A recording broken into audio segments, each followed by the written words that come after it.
வாங்க இன்னைக்கு நம்ம வீட்டில் என்ன சமையல்னு பார்க்கலாம். Meal maker biryani. தக்காளி போடாமல் மற்றதெல்லாம் போட்டு வச்சேன். டேஸ்ட் நல்லா தான் இருக்குது. சூடாக இருக்குது. கொஞ்சம் போட்டுக்கலாம்.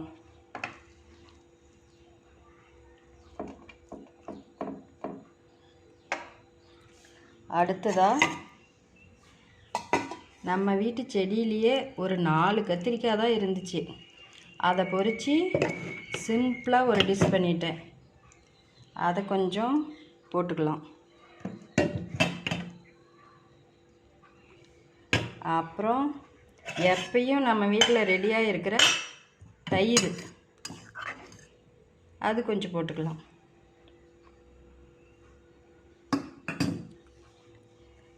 வாங்க சாப்பிட்லாம்.